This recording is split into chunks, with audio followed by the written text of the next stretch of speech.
یعنی 15 شعبان کا روزہ رکھنے میں کوئی حرج نہیں ہے، جیسے کہ آپ کو بتایا کہ نبی کریم صلی اللہ علیہ وسلم بکثرت اس مہینے میں روزہ رکھا کرتے تھے، اور اسی طریقے سے 15ویں شب میں عبادت کے لیے اہتمام کرنے میں بھی کوئی حرج نہیں ہے۔ میں گزارش کرتا ہوں ایسے حضرات سے جو میں حسن ظن قائم کر لیتا ہوں کہ اچھی نیت سے ہی کہتے ہوں گے کہ اس رات میں آپ جمع ہو کر مسجدوں میں عبادت نہ کریں کیونکہ یہ پہلے ثابت نہیں ہے یا اس طرح اہتمام نہیں کیا گیا۔ میرے پیارے بھائیوں، ذرا غور و تفکر فرما لیجئے کہ اگر کوئی کام پہلے نہیں ہوا اور مذہب اسلام اس کام کو پسند کرتا ہے، شریعت پسند کرتی ہے، اللہ تعالیٰ اس کے رسول پسند کرتے ہیں، تو اس کام سے ہرگز نہ روکا جائے۔ ویسے ہی لوگ عبادت کی طرف مائل نہیں ہے۔ اچھا ہے کہ 15 شعبان کی شب جو رمضان شعبان ہے 15ویں شب، اس میں لوگ مسجد میں آئیں۔ اچھا ہے کہ آپ اہتمام کریں، کوئی اچھا اصلاحی بیان رکھیں تاکہ لوگ وہاں پر آئیں اور اس اصلاحی بیان کو سن کر پھر پورے سال کے لیے نمازی بن جائیں۔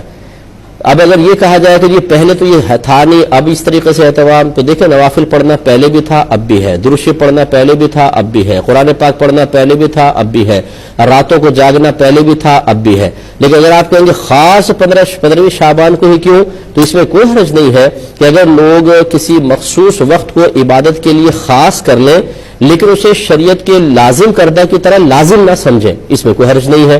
آپ بھی تو شادی بیاہ کی تاریخیں فکس کرتے ہیں نہیں کرتے؟ شریعت نے تو نہیں کہا کہ اس تاریخ میں شادی کریں، آپ اپنی سہولت کے اعتبار سے فکس کرتے ہیں اور ایسی فکس کرتے ہیں کہ ایک دفعہ کارڈ بن جائے تو پھر وہ آگے پیچھے بھی نہیں ہوتی۔ اس تخصیص کی کیا شرعی حیثیت ہے؟ شادی کرنا سنت کریم، اگر آپ کا جو دنیاوی معاملہ ہے آپ کے لیے دنیاوی ہوگا، ہمارے لیے تو یہ بھی عبادت ہے۔ ہمارے نبی کریم صلی اللہ علیہ وسلم ارشاد فرما رہے ہیں، چلے میں اور آگے چل لیتا ہوں۔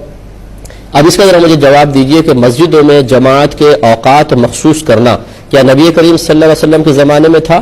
صحابہ کرام کے زمانے میں تھا؟ سرکار نے اس کا حکم فرمایا، صحابہ کرام نے حکم فرمایا، تو پھر آپ نے 5 نمازوں کی جماعت کے اوقات کیوں مخصوص کر رکھے ہیں؟ اور اتنے مخصوص کر رکھے ہیں کہ نہ 1 منٹ آگے ہوتا ہے نہ پیچھے ہوتا ہے۔ اگر آگے پیچھے ہو جائے تو نمازی حضرات امام صاحب کو عجیب و غریب نگاہوں سے دیکھنا شروع کر دیتے ہیں کہ امام صاحب 5 منٹ لیٹ ہو گئے ہیں۔ یہ جو تخصیص آپ نے کی ہے، بتائیں کہ اس تخصیص کی کوئی شرعی حیثیت ہے؟ کیا شریعت نے کہا تھا کہ جماعت کے لیے وقت مخصوص کرو؟ اگر ہے تو دکھائیے کہاں ہے۔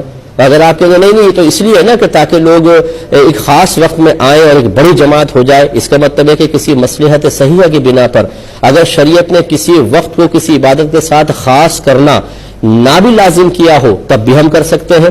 یہ تو آپ خود جواب دے رہے ہیں۔ تو اسی طریقے سے اگر 15ویں شب کو علماء اجازت دے عوام الناس کو کہ ٹھیک ہے آپ مسجد میں آئیں، خرافات سے بچیں، بستر پہ سونے سے بہتر ہے کہ مسجد میں آئیں، نوافل وغیرہ پڑھیں اور اللہ تعالیٰ کی بارگاہ میں توبہ کریں، اصلاحی بیانات سنیں اور آئندہ کے لیے اچھے منصوبے اچھے ارادے بنائیں۔ بتائیے اس میں کون سی شرعی قباحت ہے؟ کہ یہ اس طریقے سے نہیں کرنا چاہیے۔ خواہ مخواہ مسلمانوں کی ایک بہت بڑی تعداد ہے، آپ دیکھیں کہ بلا مبالغہ 80% مساجد جو ہیں وہ آباد ہوتی ہیں، اس میں لوگ آ رہے ہیں، آپ سب کو کہیں کہ یہ بدعتی ہیں، یہ گناہگار ہیں، یہ نماز پڑھ کے بھی جہنم میں جائیں گے، اس رات میں جا کر بھی جہنم میں جائیں گے۔ اس طرح کی باتیں کرنے کا کوئی فائدہ نہیں ہے۔ بہتر یہ ہے کہ ان چیزوں پہ ٹھنڈے دل سے غور کرنے کے بعد ان میں جواز کے پہلو نکالیے اور اچھے نیت سے اچھے ارادے سے لوگوں کو عبادت کی طرف آنے دیجیے۔ اور یہ ضرور ہے جیسے میں نے آپ کو عرض کیا کہ اصلاحی بیان رکھیں، اچھے بیان رکھیں۔ اور میں تو دیکھتا ہوں میرے بیان ہوتے ہیں الحمدللہ، میں جاتا ہوں مساجد کے اندر، اس دفعہ بھی غالباً میرے 2 یا 3 بیان ہوں گے ایک ہی رات میں، اور اللہ کا بڑا کرم ہے کتنے لوگ سامنے ایسے بیٹھے ہوتے ہیں جو اللہ کی بارگاہ میں توبہ کرتے ہیں، گناہوں کا احساس پیدا ہوتا ہے، عبادات کا ارادہ کرتے ہیں۔ یہ سارے فائدے نظر انداز کر کے بس اس چیز کو ہم بیس بنا لیں کہ جی وقت کیسے مخصوص کر لیا، حالانکہ اللہ کے نبی نے تو نہیں کیا تھا۔ تو جماعت کے لیے وقت مخصوص کر لیں کوئی بات نہیں، شادی بیاہ کے لیے کر لیں کوئی بات نہیں، ولیمے کے لیے کر لیں کوئی بات نہیں۔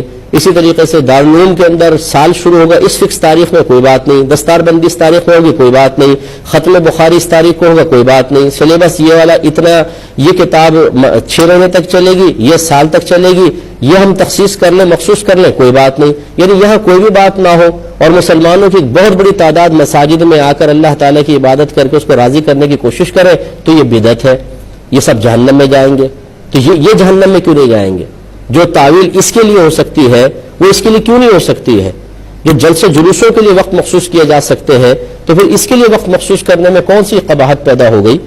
تو اس لیے اچھی طریقے سے ٹھنڈے دل سے غور کریں، اگر یہ نہیں تو یہ بھی نہ کریں، اور اگر یہ کر رہے ہیں تو پھر اس کے لیے جیسے آپ نے جواز کے پہلو نکال لیے اور ترمیمی پہلو نکال لیے اور شریعت کے اندر کچھ نہ کچھ آپ نے ترمیمات نکال لی ہیں ایک اچھے مقصد کے لیے، تو پھر اس مقصد کو کیوں آپ خامخواہ چیلنج کر رہے ہیں، اور جو اس پر عمل پیرا ہے ان سب کو جہنمی بنانے کی ہم کیوں کوشش کر رہے ہیں؟ ٹھنڈے دل سے ذرا غور کریں اور پھر فیصلہ کیجیے۔